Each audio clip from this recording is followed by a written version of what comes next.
Está con nosotros en este momento Esteban Torres, asambleísta e integrante de la Comisión de Justicia, quien nos acompaña para analizar este y otros temas.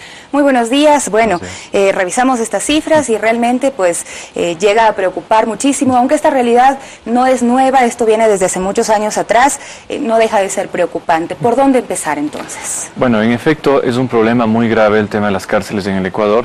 Hay un nivel de hacinamiento que llega al 40%, bien se dijo ya en la nota anterior, y también hay una sobrepoblación carcelaria que alcanza las 41.000 personas privadas de la libertad cuando no existe realmente cárceles para tantas personas. Y lo que pasa en varios centros, y que no son necesariamente los peores, se comparten celdas que son para 3 personas, se meten 12 personas, en pabellones donde hay máximo para 200 personas están casi 1.000 personas, entonces bastante grave la situación, con los consiguientes problemas de droga interno, de delincuencia, de bandas organizadas, que yo creo que es una tarea no causada en estos últimos años, sino que venimos arrastrando desde hace mucho tiempo, y hay que tomar varias decisiones. También el tema legal tiene que acompañar esto. Ha habido un abuso, lamentablemente, de la prisión preventiva.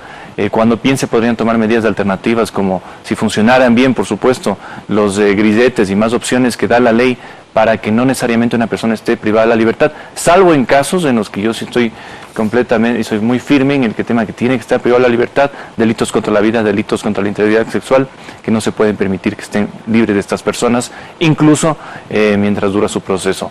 En todo caso, hay esos temas, hay una gran responsabilidad del gobierno actual en ver cómo se cambia esa situación. También, porque muchos de estos temas dependen de los cambios que se puedan dar a través de las leyes. ¿Qué se propone? Así es, precisamente se está discutiendo en segundo debate la reforma al Código Orgánico Integral Penal, que trata ciertos temas relacionados con el tema carcelario. Se está también debatiendo otras leyes que se refieren a la seguridad ciudadana, en lo que, por ejemplo, se ha discutido mucho es el hecho de que aquellas personas que cometen cierto tipo de delitos, por ejemplo, contra la vida o la integridad sexual, cumplan el 100% de su pena, no salgan, y que sean, por supuesto, ellos quienes estén privados de la libertad, y no ciertas personas que, como le digo, podrían tener medidas de alternativas. Como las personas, por ejemplo, que adeudan pensiones alimenticias. Por ejemplo, ahí también hay un tema muy fuerte que incluso se presta para ciertos abusos, a pesar de que vemos que no es el grueso de la población carcelaria el tema de la pensión alimenticia, sí es bastante alto. Pero son 1.200 personas que están en un momento de su vida, pues, compartiendo cárceles con quienes están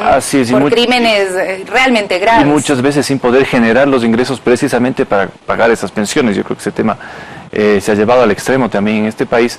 Yo lo que digo es el Estado existe primero para proteger a los ciudadanos de los delincuentes, y el sistema carcelario tiene que tener a los delincuentes presos. ¿Cómo puede ser posible, por ejemplo, que hace pocos días se hayan fugado de un centro de detención delincuentes de alta peligrosidad? Eso es lo que hay que cuidar.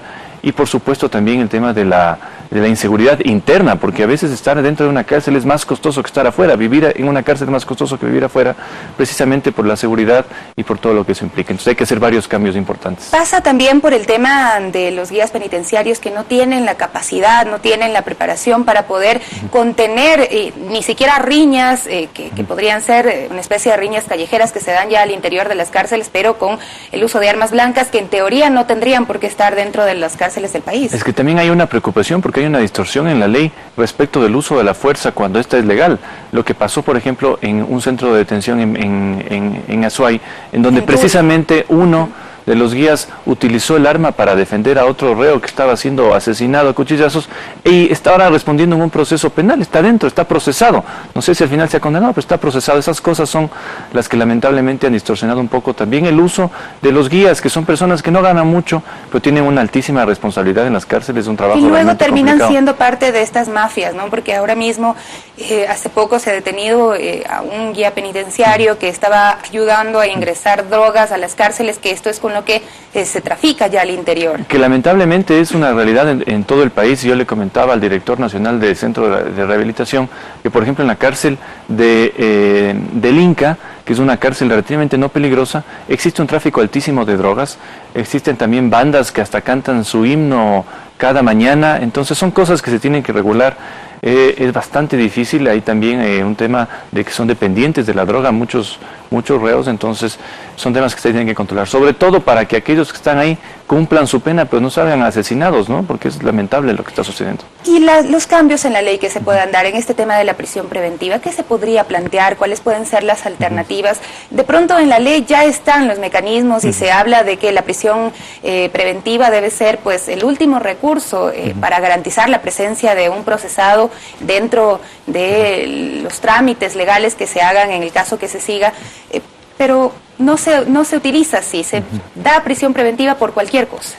No, y además el costo que tiene para el Estado estar con una persona privada de la libertad, con todo lo que significa para seguridad y alimentación. Existen medidas alternativas en la ley, actualmente incluso sin reformas, y es lo que me referí yo, medios alternativos que existen para que asegurar la presencia del procesado en un proceso, que puede ser bien un grillete. Ese es un sistema, por ejemplo, que se tiene que mejorar. No podemos permitir también esos escándalos que se dieron hace algunos meses de personas que con tantas alertas no fueron reportadas y se pudo ir del país. Entonces existen los métodos, hay que ejecutarlos. Es un tema también ya de ejecutar lo que está en la ley, que es muy complejo, pero hay que hacerlo porque no hay otra opción y para eso están también las autoridades. 25 millones de dólares se ha pedido para la emergencia carcelaria, eso es lo que se propone desde los sectores que están manejando los centros penitenciarios del país. ¿Esto podrá ayudar a solucionar esta problemática? ¿El Ejecutivo, el Legislativo tienen también esta responsabilidad? En algo, ya se invirtió mucho también en centros de detención en el gobierno pasado. Yo creo que hay que hacer que estos centros sean efectivos, utilizar esos recursos en lo que se debe, tener buen personal también. Lamentablemente, a veces los sueldos bajos permiten que ciertas personas, empezando por los guías, se vean seducidos por dineros mal habidos para precisamente ayudar a quienes están en la cárcel con privilegios que no deberían tenerlos. Esas cosas se tienen que revisar. Y también los temas, por ejemplo, de la mayor cantidad de delitos que se presentan son temas relacionados a drogas. Hay muchísimos pescadores, gente que pues no es un delincuente nato, que está en las cárceles, que ha dejado de trabajar en las camaroneras y demás, porque son tentados al tema de la droga y son la parte más débil del eslabón del narcotráfico. Ellos terminan siendo muy afectados también pues con este tipo de penas y prácticamente se penaliza la pobreza. Sí, ahora este tema también es de discusión porque no se puede tampoco ser muy laxos en este punto, ya que mandaríamos un mensaje equivocado, sobre todo el tema del consumo, que es lo más preocupante a aquellos que están traficando cerca de las escuelas. Yo creo que eso es un delito que no deja de ser muy grave. Son esas personas que están dañando a la juventud, deberían seguir detenidas, pero como usted bien dice, hay una realidad también bastante grave en el tema de las drogas y hay que diferenciar mucho a los consumidores de aquellos que están ya traficando.